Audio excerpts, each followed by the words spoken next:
Hey, Scott Pierce here with another safety video for Level 2 Safety Badge. Now we're going to talk about the pedestal grinders. These are very easy to use, but you actually could get hurt really badly with one of these, so we're going to have to go over a couple of safety rules. So the first thing you're going to see is this says not for grinding aluminum. And none of these are for grinding aluminum.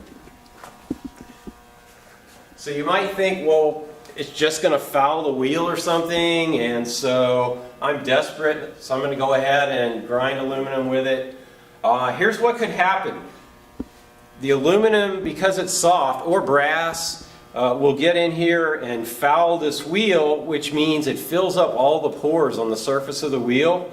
And when it does that, the aluminum also gets hot, and when the aluminum expands, it can actually debond the matrix that's holding together the surface of the wheel. So picture this thing spinning very fast, and the aluminum heats up, and then this thing just explosively comes apart and pieces fly at you.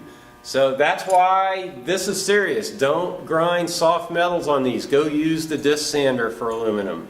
Okay, these are for steel or hard materials like tungsten. Alright, so the other thing to know about these is they all have this little safety table / guard that you can use. The one on this grinder slides in and out like this. You want to get it in close, just like you would with the disc grinder, or the disc sander rather, so that you can't get your finger in there. And just like with the disc sander, never wear gloves doing this, okay? You could get a glove can pull you in, and believe me, you could lose the end of your finger. I know it doesn't look too dangerous, but it can be. Alright, so I've moved the guide up close, and now I'm using a 1/2-inch wrench to tighten it up.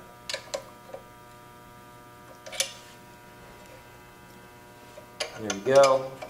And so now the disc is going to spin this way, and if you support the material on the table, it's just going to push it right against the table, which is exactly what you want. Alright. This disc sander also has a guide, and this guide can move at an angle also. That actually can be real handy if you're sharpening a chisel. You can take the chisel and get it where it's the right angle to just put up here and move it back and forth. That's actually how you sharpen a chisel. So this one takes a 7/16 wrench, and you just put it in here, and again get it kind of close.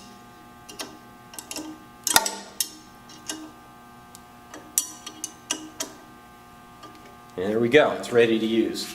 So hopefully it's obvious that you would never want to remove these guards. They're the only thing between you and that wheel that could fly apart. It doesn't happen often, but when it does, it's usually a pretty bad accident. Alright, so we're all set up now, and we have Ethan who's going to come in here and take the edge off of a piece of steel for us.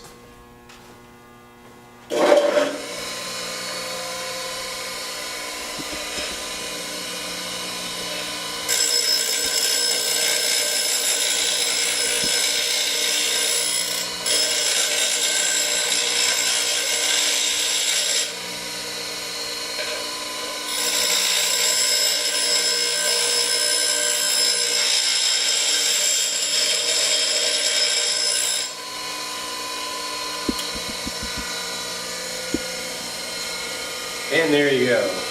Nice and chamfered.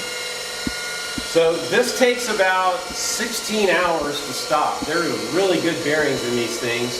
As long as they're not walking around the room on their own, once it's turned off, you can go ahead and safely walk away from it. It's not really very dangerous just sitting there spinning. Alright, so that's it for pedestal grinders. Remember, the main thing is, don't grind aluminum.